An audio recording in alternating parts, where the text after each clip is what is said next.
You are now listening to the West Side of THA Afterparty.com. Hey everybody, this is Perky of Perky Perspectives radio show.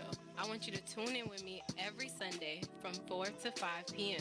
We'll be talking about ownership, black wealth, mental health, traveling, and of course, creativity. So reach out to me. I'm here to uplift you, and I'm repping for the West Side of the After Party radio show. Hey everybody, this is Perky of Perky Perspectives. This is my second show. So I'm super excited. Starting something new is always like a warm and fuzzy journey, but it's scary at the same time. But I want to introduce myself again. This is Perky of the Perky Perspectives radio show, coming to you live from the west side of the After Party radio show, right? And you can watch me live on Facebook right now. We streaming. Hey. And I'm also on Periscope under Perky Perspectives. So check me out on that as well. And for people who missed my first show, you can always watch it on my podcast platform. It's under the same name, Perky Perspectives. I'm on Apple Podcasts, Google Play, ICN.DJ. That's where I got my start. I'm going to talk about that. We're going to be, I'm on Spotify, and we're going to be on Pandora real soon. So making big moves, doing some dope stuff, So I'm really excited for everything. But like I said, so if you missed the first episode, you can go check it out. It was my first one.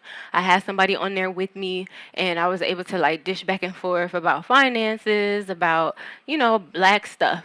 We talked about some black stuff. And we talked about the world and just how it all affects us and plays in together.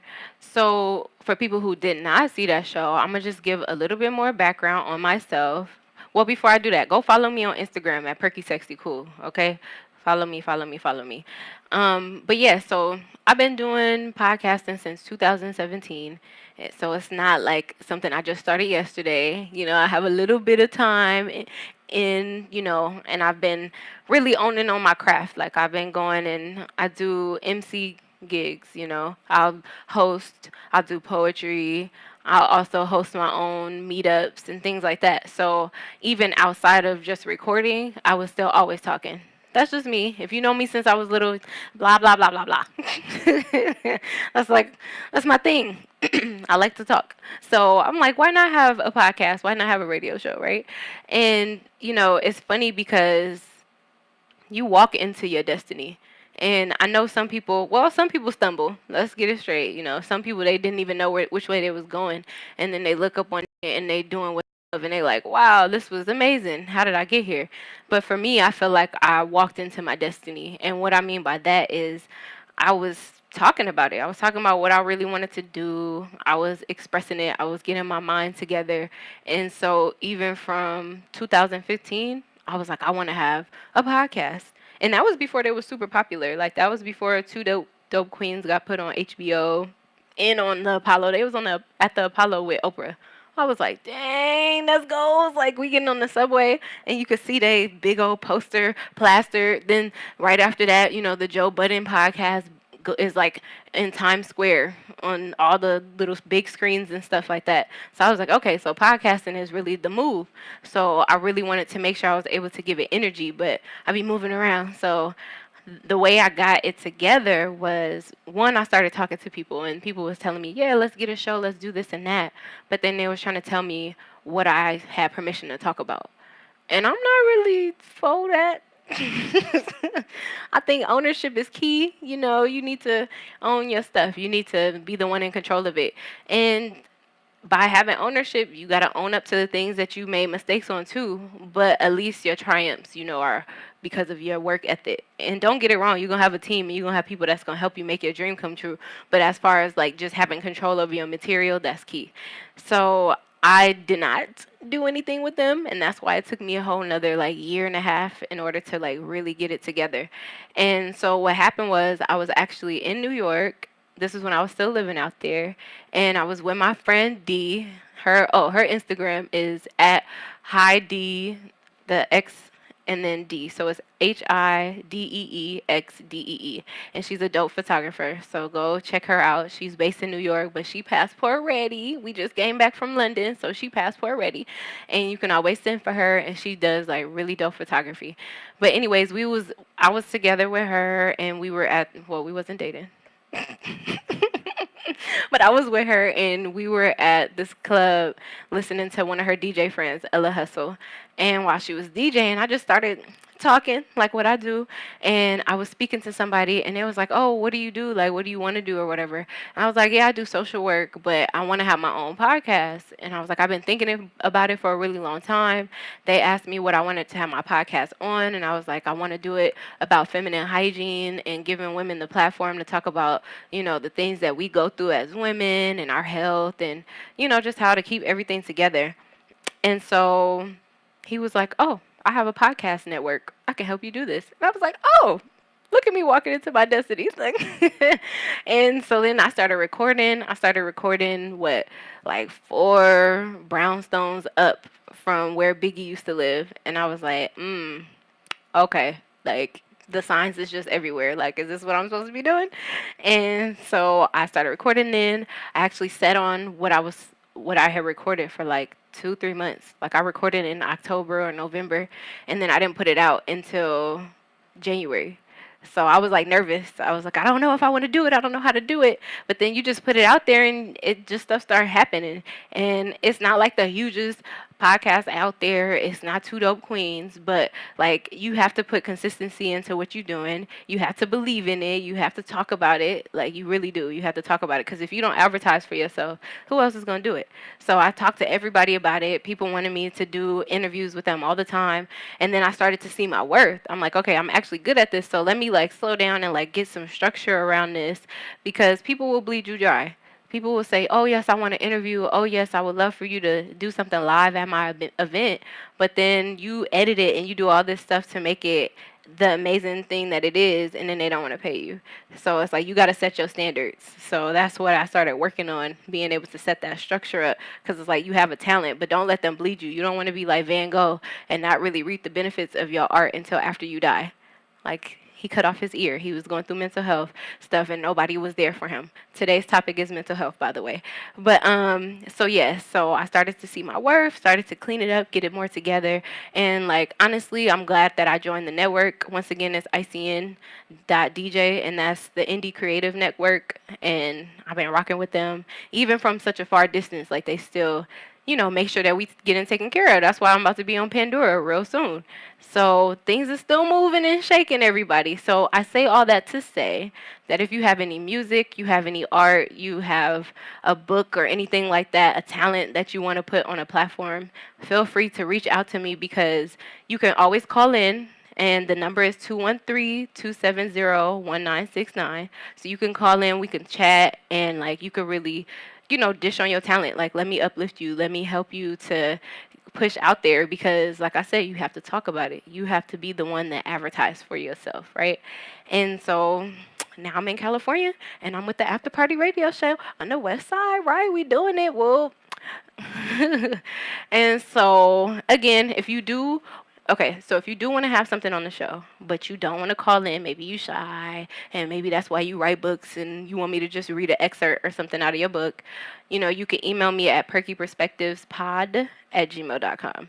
And that's perkyperspectivespod@gmail.com. And then we can chit chat from there, and then you'll be on my platform, and you'll be on Spotify and Apple Podcasts and all these different places, and on the After Party Radio Show Network as well. So we moving, okay? But like I said, today's topic is mental health. So how do we start with this? I feel like we trying to work on mental health. Okay, I guess let me tell you my background on why I can talk about this. I don't feel like everybody, like people can speak on it, but I feel like there's limits to how somebody should speak on it. Like I don't really appreciate when people like to label others quickly and be like, oh, they bipolar. Like, first of all, do you even know the criteria for being bipolar? Like, don't just be labeling people under that, and then that carries with them. Don't do that to them. So I'm a social worker. I actually am a mental health therapist right now. I'm getting my hours to be a licensed social worker in California, a licensed clinical social worker, actually. And I'm already licensed in New York, just not clinical. So I actively work in the community with people who have mental health concerns and things that they're going through and all that. And so I really think that starting this journey and talking to people and engaging people, I want to make sure that we talk about mental health because it bleeds into everything else that we do. If you don't have a sound mindset, if you don't have everything, I mean, nothing is going to be fully in order. You know, there's always going to be something that's out of your control that's going to pop up and affect the path that you was going on, but you have to stay true. And you know, even if it turned a little bit left or a little bit right or whatever, because I went right and I said left, but if it go a little right, then like you might have to like switch up some stuff in order to still go towards your end goal, and that's fine. It takes a lot of reflection. It takes a lot of work, and so yes, I wanted to talk about mental health, and so putting energy into your mental health is really necessary and key to your success and happiness. Like there's reasons, like speaking specifically on melanated people, because you know that's what we hear to dish about, how like our brown folk are really being oppressed, ostracized, how like some of our opportunities are limited, or not really limited but blocked, I would say, from certain points to where we have to like do extra stuff just to get back on the same page. So I feel like a lot of it has to do with our mental health. And some of it is obviously from the outside. You know, you got propaganda, you have the isolation, you have the torment and the triggers and the provoca I can't say the word. The provoking that comes from like the law enforcement people and the supervisor and all these people that think they have a say on your life. So it is like a lot of outside forces that come in to our environments that try to demobilize us. But it's really important for us to be strong and be a community. Like if we don't build each other up, then when we go out into the world and we try to create business and we try to, you know, be successes, it's usually like our people around us and closest to us that push us away and make us feel the worst for doing what we're supposed to be doing. And I think some of that has to do with how we treat our elders. So I was going to start with youth when I was writing this. And I was like, you know, we always talk about how the little kids, you know, they get yelled at by their parents and they get spankings and all those things. And that's important. I'm going to touch on that too. But what about with our elders? You know, they end up getting put in senior citizen homes, or, you know, they just left to be whatever, like left to just be isolated and be in their home, just sitting there with nobody to talk to, nobody visiting them, nobody like getting that crucial history. If we don't connect back to our elders and we don't see what they did and what their parents did and what their parents did, how are we going to like fulfill our legacies? Because I know there's been times when you guys like reflected back on, or no, not even reflected. You looking at your life and you like, oh, look, I'm like the best mechanic now. You know, I can build anything from scratch. I'm about to be the most amazing mechanic, but you still building. You know, you still got to get the seed money, but you owned it on your craft. And then you start talking to an aunt, and they like, oh, you know, your grandpa Bobby used to work on cars. And you like, I have an ancestor that used to do the same thing that I love doing, and it's like brand new news to you. But it's like, why wasn't that connection made from the jump? Like, why weren't we teaching the kids the same things that our elders already knew? Like, why are we starting over and over and over again every generation? That doesn't make sense. And I think that comes down to communication. Like, we don't have good communication within our households, and then it bleeds out into the way we react to the world. If you don't communicate with your parents and you don't learn how to speak properly to each other, you don't know how to express love and anger and joy, sadness, all these things properly, but everything got to be like, you know, like, for instance, you see your friend and they trying to drink a lot of water and you like, man, you always drinking water. Like, what? Why is that an issue? Like, are you jealous? You don't drink enough water? Like, go get a water bottle. Like, instead of like expressing yourself in these ways, like communicate. Like, we gotta learn how to communicate better. Like, it's so ridiculous the ways that we talk to each other sometimes. Like, it's unhealthy. And then we go out into the world and we don't have any emotional maturity. So we just bumping into people, hurting people, and being destructive all over the place. And it just crumbles. Like, if you're trying to build a business and you feel like you don't have any family, any friends that you could really express to, any outlets for your emotions, healthy outlets for your emotions, and if nobody's really checking in on you to see if you mentally sound, you have good mental health, then it starts to crack. And sometimes that could be what makes somebody, go towards major depression. And maybe like something happens and maybe people start doing drugs and then it induces schizophrenia or something like that. And then they go into homeless and then it's just like this snowball effect. And so I really think we need to catch each other like on the different levels. We need to catch our elders. We need to catch our youth. We need to really love on each other and ourselves. So you also need to be doing affirmations. You need to put out into the world what you want to see, what you love about yourself, what you want to work on, what you want to build on, and all of those things. Like, it has to be a step up game even within yourself, and by you loving on yourself more, then you're going to recognize the things that's beautiful about other people too. Because you're gonna be talking to yourself and you're like, oh, I look good this morning. I'm going to attract all the people that I want to attract. People are going to be looking at me for the right reasons because I matched my shirt to my shoes and my earrings is looking fly today. Or I went and got a haircut, so can't nobody tell me nothing. So if somebody's staring at you at the grocery store, instead of you being like, oh, why they staring at me? You be like, hey, girl, how you doing? Oh, I like your shirt. You looking good, too. Yeah, we both wearing orange today. And then they going to be smiling, too. So it's going to, like, push off into other places. It might go within your family, and then by you having more more of a supportive rapport with your family, like, you're going to feel secure to do a business. You're going to feel secure to ask for a favor or to ask to speak to somebody and really express and dish and do all that, because this energy is the currency that we put out into the world, and it's like our vibrations, and we have to be up here, right? Not all the way down here. So that's like part of my little spiel for mental health. That's where I think we should grasp onto our elders. But obviously, there should be different ways that we deal with our families and our kids and even our parents. Like, if you a teenager, now teenagers, I know y'all have a lot of hormones and stuff that's working through. I know you like Timmy or Sally or Bobby and Ricky. I don't know who you like. Everybody like everybody nowadays, and that's fine. But you cannot talk to people any old type of way. Remember your manners. Remember how you was raised. Really express, like, work on it. Like, it's okay to be confused. Like, tell your mom, like, I don't know, I'm mad at you, but, like, I'm glad that you came in the room and checked on me. Like, like, rather than just being like, get out and close the door or slam it or whatever.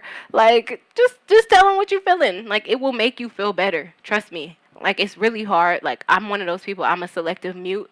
If I get really upset, I'll just be quiet. I'll be answering you in my head. You'll be like, well, what's wrong with you? I'm mad that you said this, this, and that, and da-da-da-da. And in my head, or outside, I'm just like, like, I can't say nothing. And I have to really force myself to push the words out, because then they have a chance to respond to it. They have a chance to try to make it better or say they side or whatever. And even if they side rubs me even more wrong, at least I know how they felt. Rather than me making up my own stories. Because I know you had these crazy fantasies just like me, to where you like, oh, they probably did it because of this, and that. And then come to find out they just forgot because they overslept or whatever the case. Like, you got to allow for people to express as well, right? So that's for teenagers. That's for adults. That's for everybody. Take that lesson. And, of course, for your kids, let your kids have fun. Let them run around. Let them yell a little bit. Like, obviously have some rules in place. Like, at this time, you guys got to calm down. Or you only get to yell when outside or whatever. Like, obviously have some type of ways of communicating. But, just let them be little kids, because we get older and we have so many rules and things that are putting us into boxes and telling us what we can and cannot do. And that's not fair to do that to your kid before they even are adults and have real responsibilities. Like, let them enjoy life. Let them see colors and see animals and be excited when their little brother come into the room and like be trying to do flips and all this weird stuff that they little kids is weird. Little kids are weird. They see the joy in everything though, but they weirdos. But let them be weird, because you get older, and I'm sure there's times you want to just burst out into a scream when you in your office, but you can't because you like, I'm an adult. I'm not supposed to just be screaming out loud like that. But if you could just let one out, just one loud one, and I know it'll make you feel better. So let your little kid do that. Let them enjoy it and see how it feels before, they have to have some more rules and stuff in their life. And then show them what business is like. Show them what independence and being responsible is so that they do have that space to still express, because that's important. So for resources, because I am a social worker, so I'm going to give you a few. There's some Black resources that you guys could tap into. One is eachmindmatters.org. They have like this huge resource center on the online platform, and it has like readings that you can do on different ways to deal with mental health. There's therapists you could tap into, places that you can go. So definitely go and look into that. There's also a website called blacktherapistrock.com. So that's Black Therapist with an S at the end and then rock.com. And they have a therapist directory. So hopefully they have somebody in your city. And I know at the bare minimum, there's like a lot of applications that you could tap into that also have ways that you can find a therapist. So if you maybe you have agoraphobia, so you're scared to leave your house, and maybe you don't want to go see a therapist, then you might want to do something over the phone or something like that. And definitely if you need the suicide hotline, look that up. Like, there's numbers for that. Don't feel like you're alone. There's definitely ways that you can express on different levels. Okay, so those are a few resources, but hopefully they get you to where you need to be. But know that it's okay, Black people. We can have good mental health, okay? And now I want to walk into the For Us segment and give you the Black fact of the day.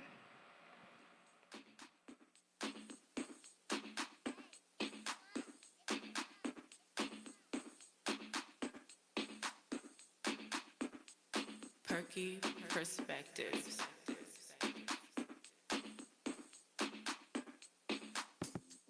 Are you tired of working 9 to 5? Tired of making money for someone else? Feel like you went to school for how many years and only have debt to show for it? Ready to just run away to some island and call it quits? Come talk to me. We trying to rebuild Black Wall Street. This is for us, by us.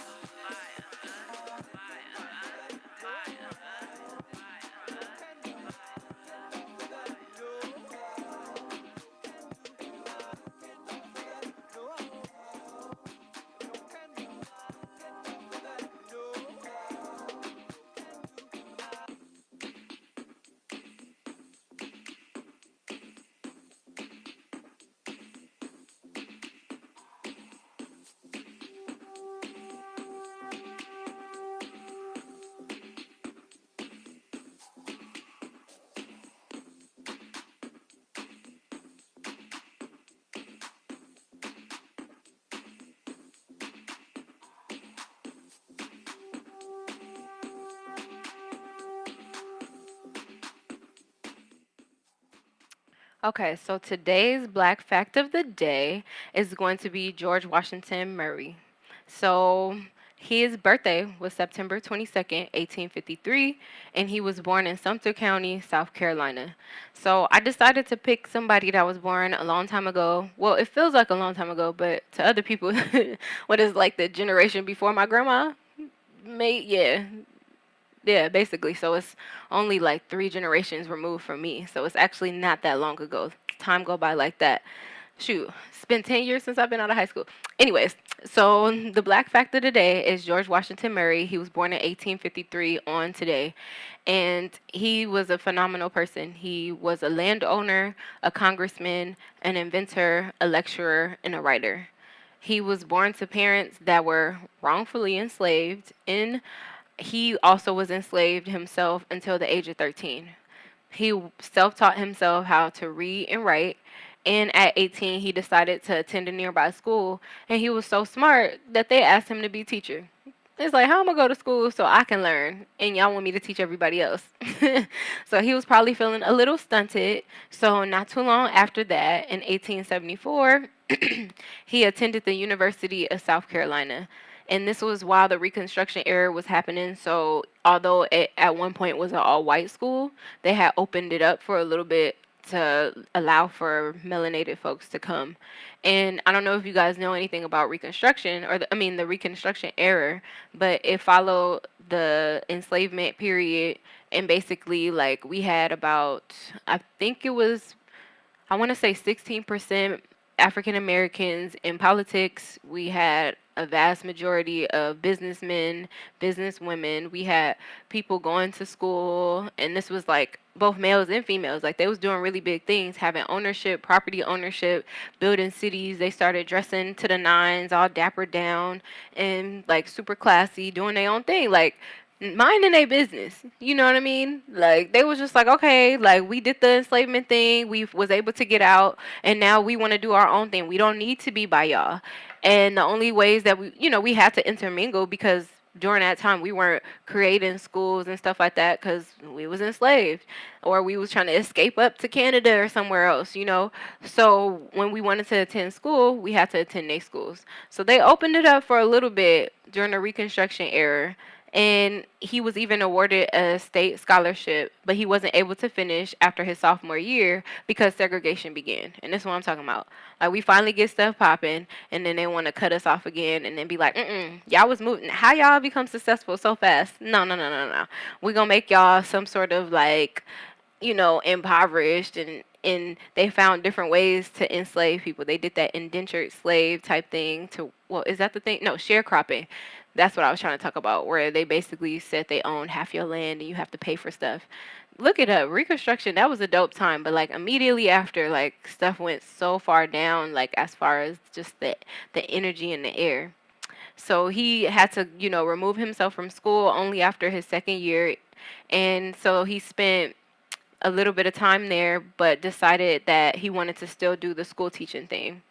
After he did the school teacher thing, he became a chairman at the Sumter County Republican Committee, and he was a customs inspector for the Port of Charleston, which was a position appointed by the President of the United States, Benjamin Harrison, at the time. So he was making moves. Then in 1892, George Murray was elected as the United States Congressman representing the state of South Carolina.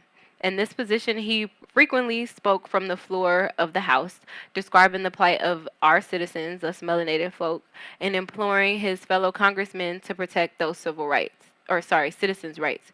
One topic that Murray spoke openly about was the plight of the black inventor, because, as you know, he was also into inventions.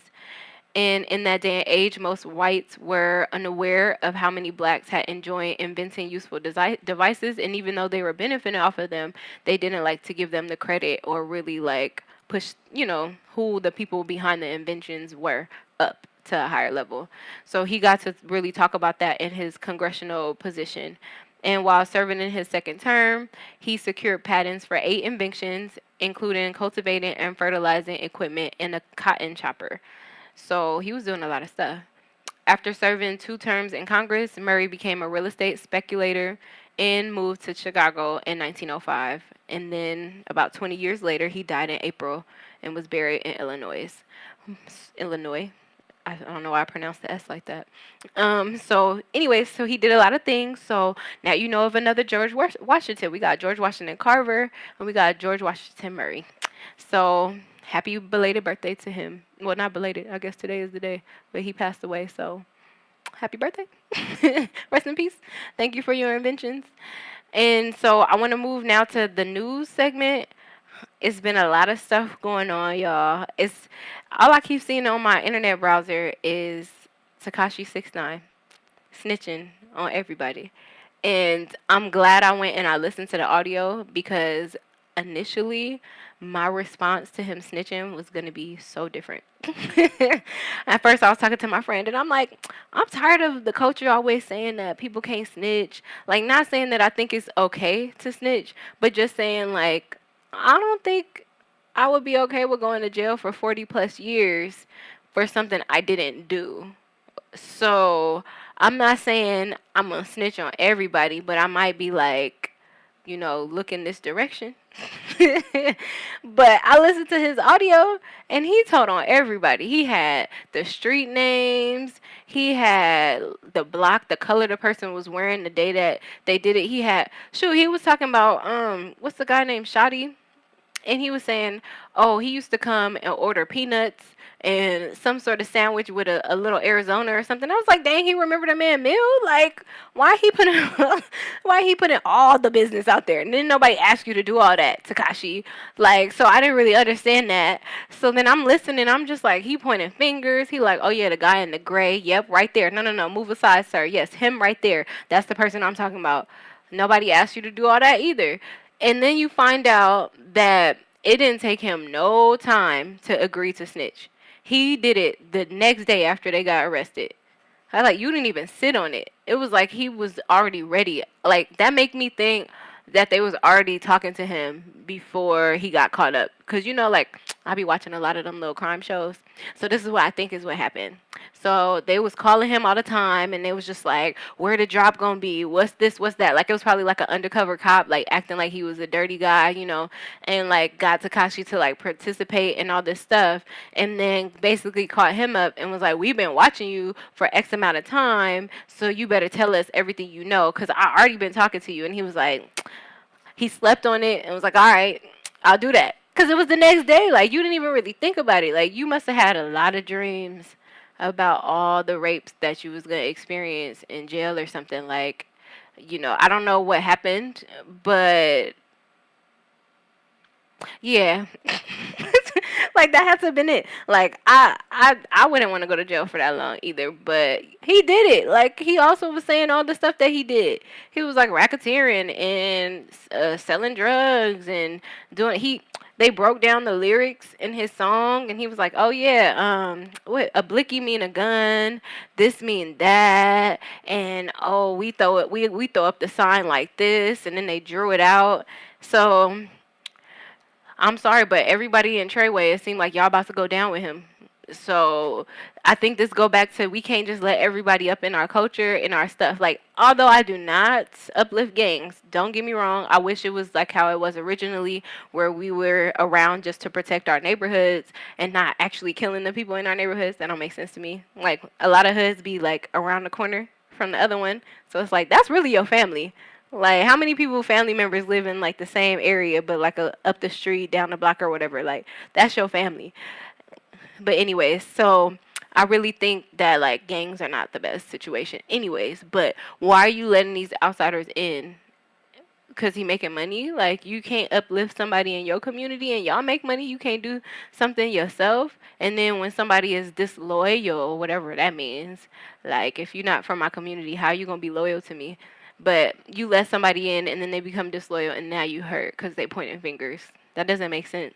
Like, think about stuff. Like, don't let money be the thing that's ruling your decisions. Like, put your big girl panties on, put your big boy drawers on, and make some wiser decisions. Like, so, yeah, that was him. Like, I feel sorry for anybody that was identified, anybody that was in relation to him, because, whew, I hope you already in Russia, because this is not your fight. It's already over.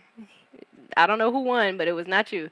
So, I wanted to talk a little bit about Azalea Banks. Like, she's been going off a lot in the media as well. And I read a few articles, and they were saying how, like, she knows about her mental health, and she's tried psychotropic medications, and they just haven't really done well for her. And I just want to say that, like, this is another opportunity for our community to, like, send help. Like, if you know her, you grew up in a neighborhood with her, like, find her, like, some outlets, like, help her, like, be a good support, because Twitter is not it. she is burning so many bridges, and that's like a thing that happens with people that go through mental health issues, that have to take medications and things like that. Their behaviors when they off their meds, and sometimes even their behaviors when they on different meds, because like she said, you have to try a whole bunch of different medications sometimes until you find the right one and the right dosage. Sometimes they be going through it, and they say things and they ostracize themselves to the point to where nobody really want to mess with them like that. But like, that's when they need everybody the most. So, not making any excuses for her behavior. I definitely think that she needs to be more of an adult and stop talking about everybody just because that's what gets her attention. Like, do your music. Like, you're really amazing at music. Focus in on that. Let that be your expression. Keep going to therapy. Keep trying. Try some natural ways. You don't have to be killing chickens in your closet. You could do something different. It could be more healthy. So I just want to uplift her. I'm gonna like shout out one of her songs later, because I'm gonna do a few shout outs to songs that have to do with mental health. So I'm gonna shout out some of her songs, and I want y'all to like really hear, like, because people be screaming for help. Like, I want people to start paying attention to these signs. Like, I'm gonna have a whole bunch of different episodes on mental health. They're just gonna be on different topics. Like, we're gonna do one about relationships, because the after party. We got the Black Man Don't Cheat event coming up in November. So I'm gonna dish about all the cheating and relationships, traumas and stuff that happen when you're trying to align yourself with somebody else. So we gonna talk about that too, because that could really damage your mental health too. We gonna talk about how financial disparity and poverty and things like that can aid, or well, not aid, can affect your mental health as well.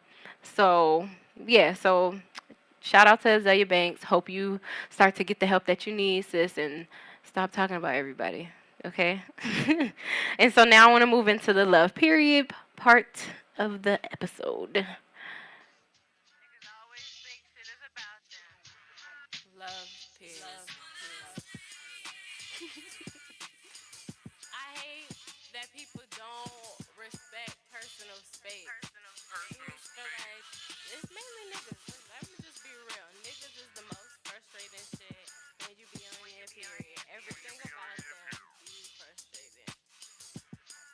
A little shit can bother you too. Like if I'm on my period and I'm already not in the mood and I go outside and a mosquito bite me, then mosquito's gonna be fucking with me too. Like I'm not gonna fuck with nobody that day.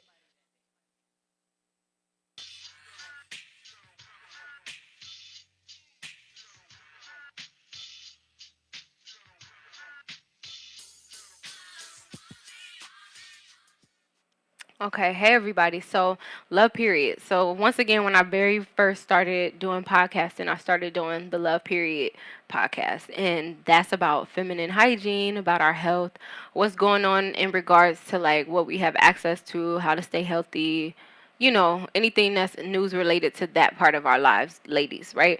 And man, you could listen to, because you're gonna have mothers, sisters, aunties, daughters and things like that, co-workers, whatever, that are gonna be going through some things and could really benefit from the information. So definitely listen in. It's not gonna be gross. I'm just talking about stuff that affects everybody, right? So a group of University of Alberta students, they are developing an environmentally friendly menstrual product, and it's going to be made entirely out of hemp. So, sidebar, anybody that's looking to get into an ever-growing industry, look into the marijuana and hemp industry, because you can make anything out of hemp. Like I have my fanny pack is made out of hemp. So definitely look at the different options. But so these students, they decided to make a period product out of hemp, right? So Alberta is the second largest producer of hemp, but much of it goes unused, according to Nicole Sanchez. So mind you, shout out to the globalnews.ca. This is where I'm getting this information.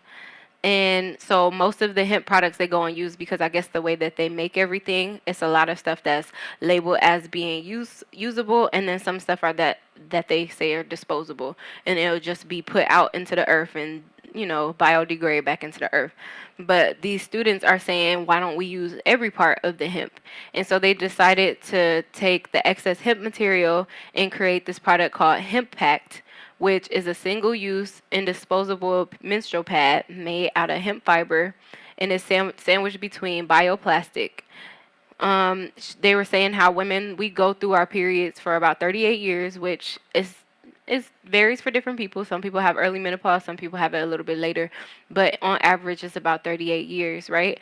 And the type of products that they make for us, they don't biodegrade very well. And if you add up, like, so well, technically they say women are supposed to have their period every 28 days, right?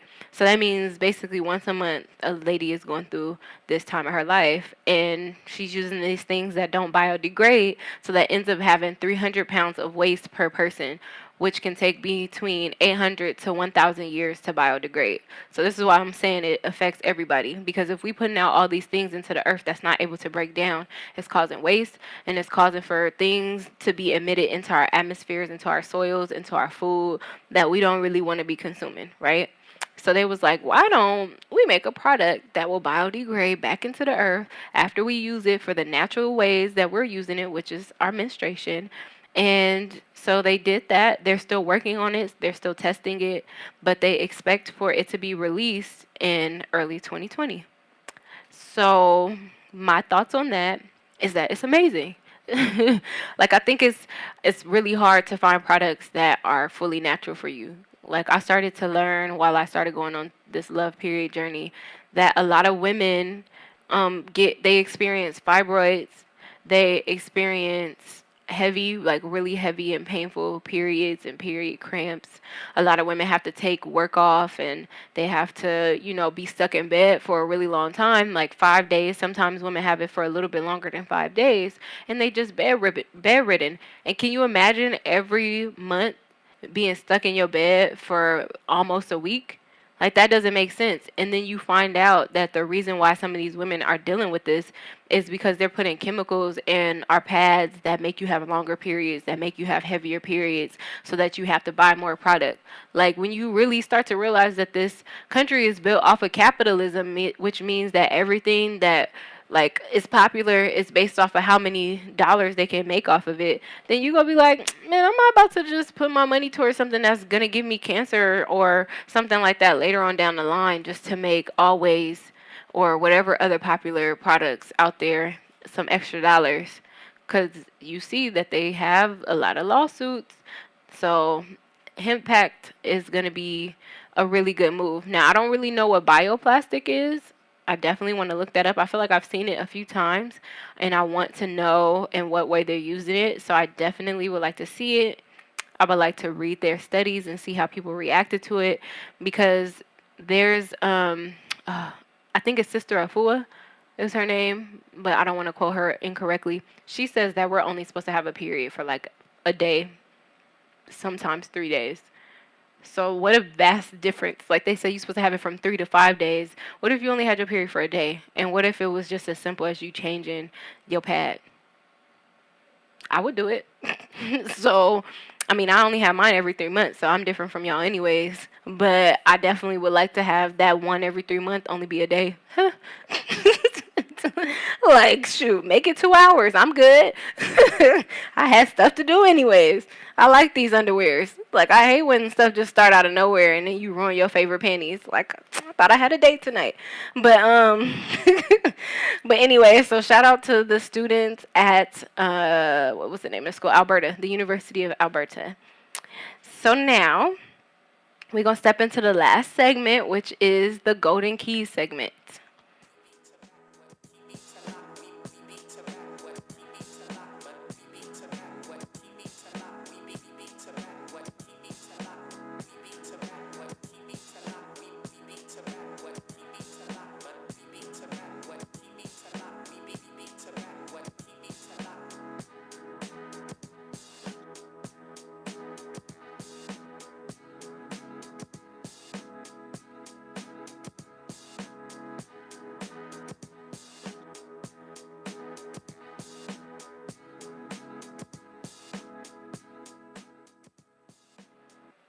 Okay, so today's golden key is going to be talking about debt repayment.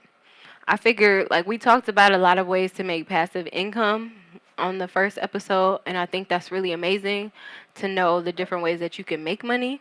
But I feel like starting off with debt repayment might be a good push, because a lot of us, we feel stunted by the things that we are paying our money to every month, and we're feeling overloaded and like we're never gonna like climb out of the mistakes we made in our early 20s, and or like in cases of emergency and all those things. So it's like, don't feel stuck. There's a lot of ways to get out of your debt. And when you put your focus and your mental, like put this in your affirmations, I will pay off my debt. And be specific. I'll pay off my credit card first. I'm going to pay off my car next. I'm going to pay off my house. I'm going to pay off my student loans after that. Like be specific with what you want so that you could be goal driven and you could be focused, right? So the thing that I think would be a good method to use, and this is gonna could be just the first one. It doesn't have to be the one that you guys stick to. This can also be, just the way you find different ways of handling everything. But go ahead and check out the Dave Ramsey website. It's daveramsey.com, and it's called the Debt Snowball. So basically what you do is you list your debts from smallest to largest, and regardless of the interest rate, you just want to put them on a list. Just see what you actually have. That's one thing. Like, see what you're paying for every month. So start with your debts, like the things that can't be paid for right away, but then also on the side, list everything that you're paying for. Netflix, gas, diapers for your baby, groceries, getting your hair done, getting your nails done, going to the barber shop, whatever it is, list everything, put the amount, and put how often that you're doing it. Have your debts, put the amount, and how much you are supposed to pay, like the minimum and stuff like that, and how much is owed, so that you can see everything. And then it's going to hurt, because you're going to be like, dang, I paid for all this. Why I got Spotify, Hulu, and Netflix? Why I got Amazon Prime and eBay? Like, I don't know what all you paying for, but just being able to see everything, that's already going to help right there, right? And then you want to start, take your smallest debt and see what your max is that you could pay on it. Like, how much can you pay to that while taking care of your necessities? Because you might can cut off some of the things you already paying for that you don't need. You can eliminate some stuff right there, because now you see everything and you're like, I don't need Netflix, I don't need Hulu, I don't need all this stuff. Like, I don't need to get my nails done every week. I can get it done 1 month and then go 2 months and just maintain it and then just get it, you know what I mean? Like, there could be things that you can do to make it make sense. So go ahead and get that stuff together and take the smallest bill and start dumping on it. And dump as much as you can without hurting yourself. Still try to pay yourself that 10% every month, because you want to make sure that you have rainy day money. And then just start to eliminate that debt and still make the other payments on your other ones, right?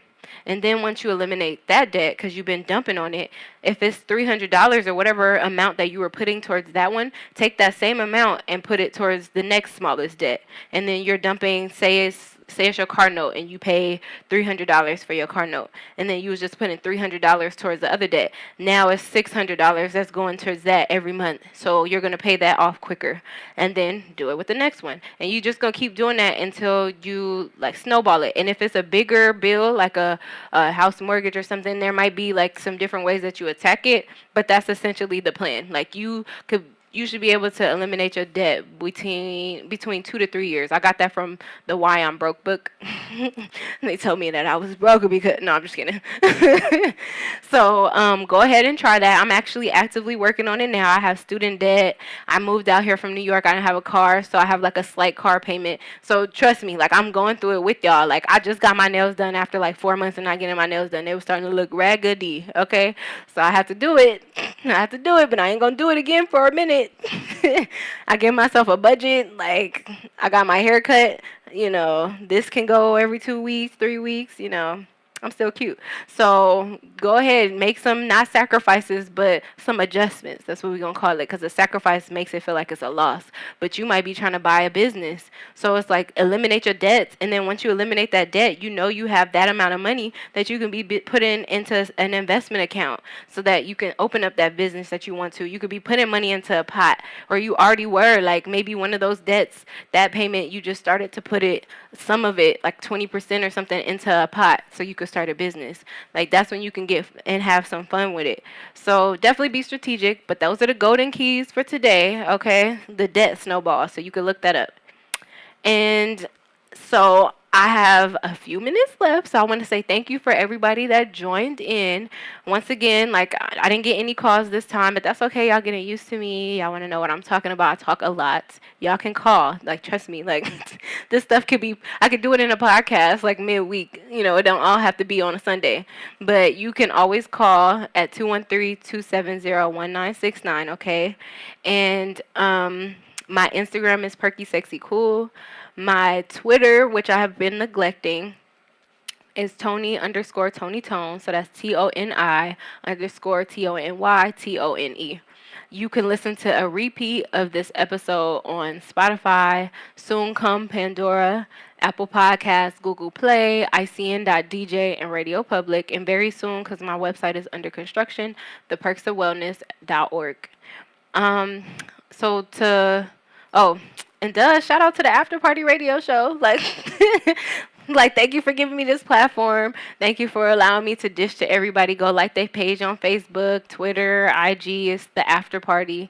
You know, like they really like support. And like I said in November, they have the Black Man Don't Cheat show that's gonna be coming on. So I'm gonna definitely have somebody on here to dish with me. I might have a few people, and we're gonna be sitting around and we're gonna talk about how people be cheating and how people be lying and be like, I'm innocent, I ain't never done this before, I ain't mean to do that to you, girl, and da da da da da. Want. We heard it all before. So we're gonna talk about it, and we're gonna talk about red flags and all that stuff so that we can get it together. Like the time that we waste in relationships that people cheating on us and we could have been doing other stuff. We gonna talk about it. But to get back onto the mental health, I just have a few songs that I want you guys to like be able to listen to and just see like, wow, that song was about their mental health and not being able to express and like look at all the crazy things that they was going through, and maybe it would, one, help you to identify things you're going through, but maybe help you to identify things that your friends and families are going through and helping them find an outlet. Because a lot of times just even being able to put your thoughts and stuff on to a record or draw it or create, you know, jewelry or something while you're going through something allows for you to express and make something so beautiful, because it's what you were internalizing and now you're getting to like put it into something and craft it into something like that's really dope, right? So let's see. Ghetto Boys, My Mind is Playing Tricks on Me. I know y'all know that song. That was like one of my favorites growing up. And then I got older and I started listening to it. I was like, dang, he was punching the concrete. Like, Azalea Banks, Soda. That was the song that she was talking about. She was really diving into her mental health. So check that out. Kid Cudi, Pursuit of Happiness. I know y'all remember that. That had us vibing, and we was vibing to him talking about how he was suicidal. Like, listen to the words. Suicidal Thoughts by Biggie. Slipping by DMX, and look at DMX's journey. Like he just signed another deal with, who was he with? Def Jam, I believe. So he just reunited. No, yeah.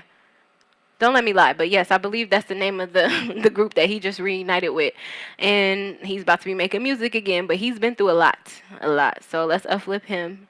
Mad by Solange, and I added this one. Bust Your Windows by Jasmine Sullivan. I think that definitely should be on there because, you know, just because you're going through stuff, ladies, don't mean you can just destroy other people's property. You know, you could control your reaction, your action. Sorry, you could control your action, but you can not control their reaction. So you could go bust somebody's car windows, but what they gonna do back, I don't know. And then also, you might go to jail. So let's not do that.